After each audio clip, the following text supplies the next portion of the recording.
ब्रेकेन news bureau chief Ramvilas Chauhan. जनपद देवरिया जाति जोड़ समाज और देश बचाओ भाजपा हटाओ अभियान समाजवादी पार्टी ने किया जारी। ग्राम पंचायत बरडीहा चौरिया टोला में समाजवादी पार्टी के तत्वाधान में आयोजित कार्यक्रम जाति तोड़ो समाज जोड़ो अभियान में सहभोज कार्यक्रम के लिए हर वर्ग में हर घर जाकर आटा मांगते हुए रंजना भारती ब्लॉक अध्यक्ष श्री पवन कुमार यादव जी, श्री दिनेश भारती जी ब्लॉक सचिव सपा, श्री पंचदेव प्रसाद जी, श्री बलिराम जी, श्री परशुराम प्रसाद जी, श्री महाराज प्रसाद जी, श्री विद्यासागर राजभर जी, श्री आदर्श गौड़ जी, श्री रुदल राजभर जी, श्री अरविंद राजभर जी, श्री अरविंद राजभर जी, श्री ब्रिजेश राजभर जी आदि साथी उपस्थित रहे। रंजना भारती विधानसभा 341 सलेमपुर समाजवादी पार्टी जनपद सलेमपुर।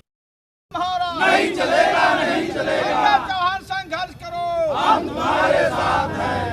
अगर आप देख रहे हैं टीवी स्टार टीवी न्यूज 4, जो कि यहाँ जनवादी पार्टी का लोग प्रदर्शन कर रहे हैं, पैदल यात्रा निकाले हैं, उस पर हम पूछना चाहते हैं क्या ही कहना चाहते हैं, किस बात को लेकर के पैदल यात्रा निकाले हैं।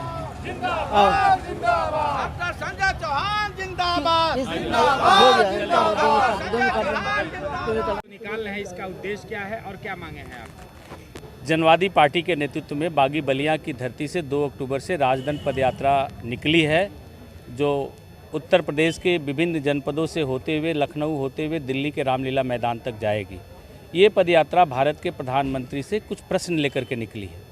पदयात्रा के लोग और आम जनता जो भारत की है वो जानना चाहती है देश के प्रधानमंत्री से कि जिस देश में लोकतंत्र है उस देश की संसद में राजदंड स्थापित करने की आवश्यकता क्यों पड़ गई। जहां लोकतंत्र है वहां राजदंड के लिए क्या स्थान। इससे साफ जाहिर होता है कि भारतीय जनता पार्टी आरएसएस का जो हिडन एजेंडा था, बाबा साहब भीमराव अंबेडकर के संविधान को कमज़ोर करना, लोकतंत्र को कमज़ोर करना और इनको कमज़ोर करके भारत में अप्रोच रूप से राजतंत्र स्थापित करना, उस तरफ बढ़ गई है। इन सब सवालों से देश की जनता को अवगत कराते हुए और इन सवालों के साथ लोगों को खड़ा करते हुए दिल्ली के लिए हम लोग पदयात्रा पर निकले हुए हैं। हम लोग जानना चाहते हैं कि भारत के प्रधानमंत्री 1 नेशन 1 इलेक्शंस की बात करते हैं, अच्छी बात है, मुबारक है, लेकिन 1 नेशन और 1 एजुकेशन की बात कब होगी? क्या शिक्षा में 2 तरह का मापदंड होगा तो क्या 2 तरह का भारत नहीं बनेगा? एक कलेक्टर का बेटा और ठेले वाले का बेटा कब एक स्कूल में पढ़ेगा, इसकी आवाज़ कब उठेगी? इसके बारे में देश के प्रधानमंत्री कब सोचेंगे? देश के प्रधानमंत्री कहते हैं कि हम पिछड़े वर्ग से आते हैं, हम पिछड़ा प्रधानमंत्री हैं। देश के संसद में महिलाओं के लिए आरक्षण का जो बिल आया देश की संसद में, उसमें पिछड़े वर्ग की महिलाओं को क्यों नहीं आरक्षण दिया गया? इससे साफ जाहिर होता है कि भारत के प्रधानमंत्री का अंदर का चेहरा कुछ और है और बाहर का चेहरा कुछ और है। अंदर वह टोटल आरएसएस के एजेंडे पे काम कर रहे हैं और पिछड़े दलित वर्ग के लोगों के खिलाफ काम कर रहे हैं। भारत के लोग जानना चाहते हैं कि आप रोज़गार देने की बात किए थे, रोज़गार आप क्या देंगे? जिनके हाथों में रोज़गार है उनका रोज़गार आप और छीन रहे हैं। किसानों को मजबूत करने की बात कर रहे थे कि हम किसानों की आय दुगनी कर देंगे। आपने बीज महंगा कर दिया, खाद महंगा कर दिया, दवा महंगा कर दिया और फसल की लागत को तो आपने बढ़ा दिया और दाम वहीं का वहीं रह गया। तो इस तरह से किसान भी अपनी आत्महत्या करने के लिए कर्ज में डूबा हुआ और मजबूर है।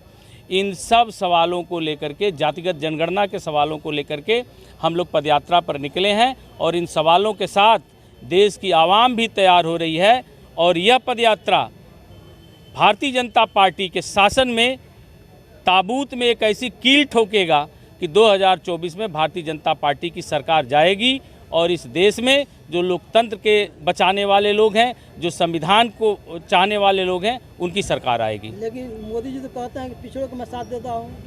पिछड़ों का साथ दिए होते तो महिला संसद में महिला आरक्षण बिल पे पिछड़ों का आरक्षण क्यों नहीं लागू कर दिए? देश में पिछड़ों के आरक्षण का एक भी आप भर्ती बता दीजिए भाजपा सरकार में जहाँ पिछड़ों को 27% आरक्षण मिला हो। यह जब से सरकार आई है सामाजिक न्याय को लगातार कमज़ोर कर रही है, सामाजिक न्याय पर लगातार कुठाराघात करके देश के पिछड़ों, दलितों और अल्पसंख्यकों को विकास के सर्किल से बाहर कर रही है। यह इनकी नीति है और इसके प्रति अब लोग सजग हो गए हैं। आपकी पदयात्रा कितने दिनों तक चलेगी और किस रूट से और कहां तक जाएगी? बलिया से होते हुए आज हम देवरिया पहुंचे हैं। देवरिया से हम कुशीनगर होते हुए, महाराजगंज होते हुए गोरखपुर जाएंगे। गोरखपुर से बस्ती होते हुए हम लखनऊ तक जाएंगे और फिर लखनऊ में इको गार्डन में 26 नवंबर को कार्यक्रम के बाद हम लोग 26 दिसंबर को रामलीला मैदान में पहुंचेंगे और इस यात्रा का समापन करेंगे। क्या नाम है? डॉक्टर संजय सिंह चौहान, राष्ट्रीय अध्यक्ष जनवादी पार्टी सोशलिस्ट।